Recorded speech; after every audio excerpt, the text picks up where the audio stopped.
इस रेगिस्तान को भूतों की भूल भुलैया भी कहा जाता है। ऐसा माना जाता है कि राजा और भूतों में एक समझौता हुआ था। राजा अपने राज्य के सभी बुरे लोगों को यहाँ जेल में भेजेगा और भूत उन्हें जैसे चाहे वैसे मारकर खा सकते हैं। बस बदले में वो कभी भी राज्य में हमला नहीं करेंगे। और अब एक कत्ल के जुर्म में ये 3 अपराधी इस जेल में अपनी उम्र कैद की सजा काट रहे थे।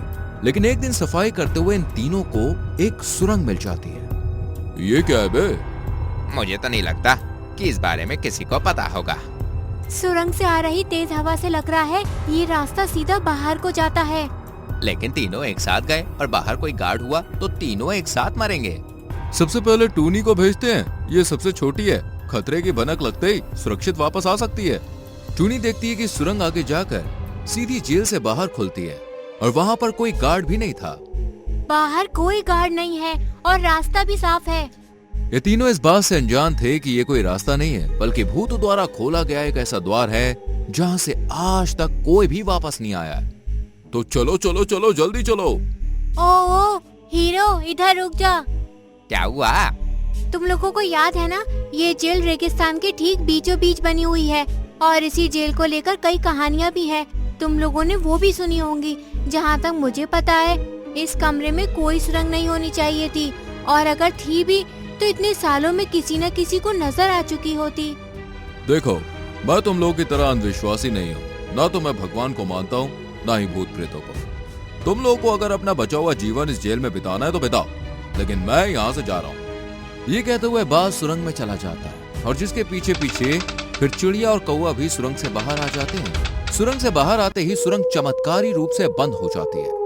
देखो देखो, मैंने कहा था ये जादुई भ्रम है, ये कोई सुरंग नहीं है।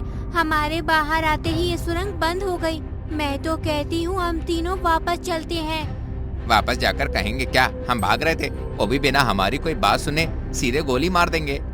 वापस जाकर मरने से अच्छा है कि अब आगे बढ़ा जाए। रेगिस्तान दिन में जितना गर्म है रात में उतना ही ठंडा हो जाता है। हमें दिन में ही इस रेगिस्तान को पार करना होगा, नहीं तो रात की ठंड में इंसानी शरीर के साथ तो हम मर ही जाएंगे।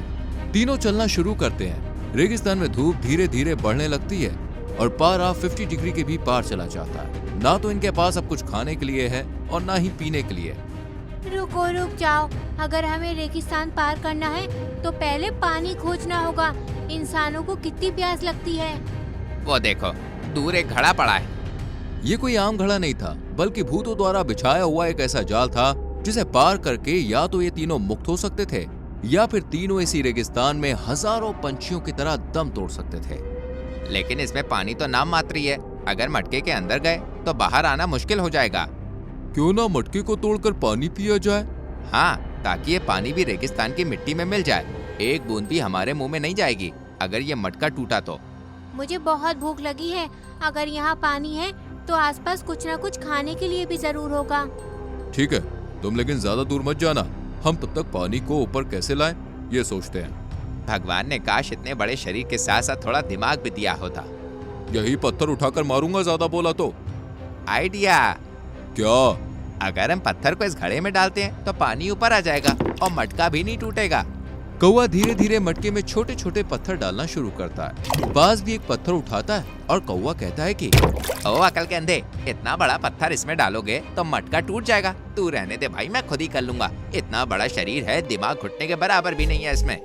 ये फल तो जहरीला है, लेकिन अगर मैंने ये फल उन दोनों को दे दिया तो मटके में मौजूद सारा पानी मैं पी सकूंगी और फिर आसानी से 2 दिन की उड़ान भर के इस रेगिस्तान से बाहर निकल जाऊंगी।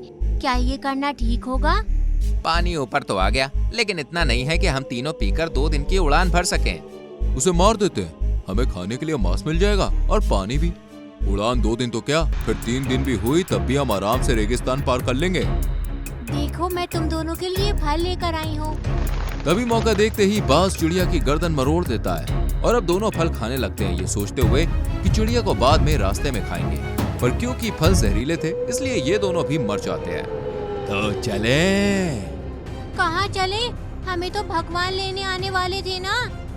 स्वार्थी इतने कि अपने साथियों को ही मार दिया, लालची इतने कि गरीबों को लूट खाया, धैर्यहीन इतने कि तुम लोग अपनी सजा भी पूरी नहीं कर सके।